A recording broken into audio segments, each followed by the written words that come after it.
افسانہ زومبیز۔ آج گاڑی تم نہیں میں چلاؤں گی۔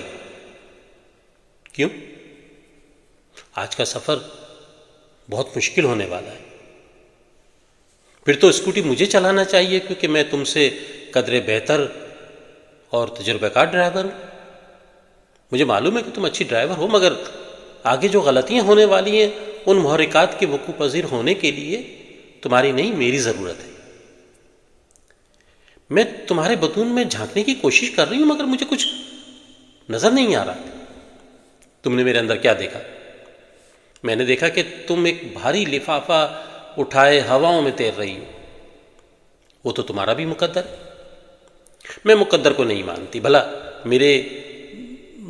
تمہارے مقدر میں کیوں لکھا ہوا ہے؟ کیوں یہ سفر آخری اور طے شدہ ہے؟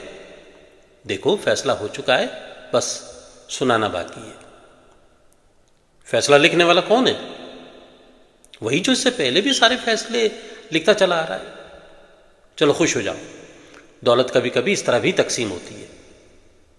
تم گاڑی چلاتے ہوئے ذرا دائیں بائیں بھی دھیان دیا کرو۔ پاگل لڑکی، دائیں بائیں دیکھنے سے تقدیر کو نہیں ٹالا جا سکتا۔ کیا دھیان دینے سے یہ سب کچھ رک جائے گا؟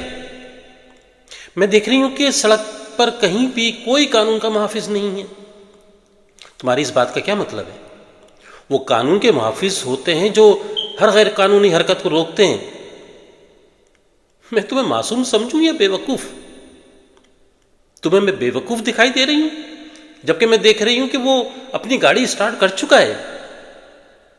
ہمارے پاس کتنا وقت ہے؟ بس اتنا جتنی دیر میں دو بھاری لفافوں پر تمہارا اور میرا نام لکھا جاتا ہے۔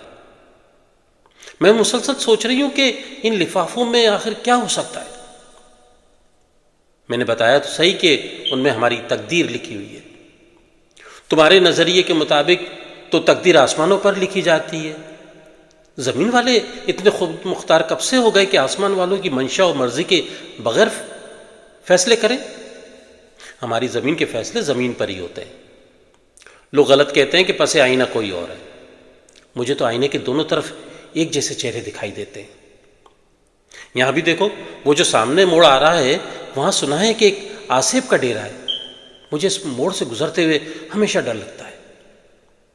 میں تو اب ہر موڑ پر کسی آسیب کو دیکھتی ہوں۔ کبھی کوئی آسیب میری گردن کاٹ رہا ہوتا ہے، کبھی کوئی میرے لباس پر مقدس حروف ڈھونڈتا ہے، کبھی کوئی بدرنگ وحشی آسیب میرا جسم اور کبھی میری روح کو کچلتا ہے اور مجھے احساس دلاتا ہے کہ میں کمزور، ادھوری اور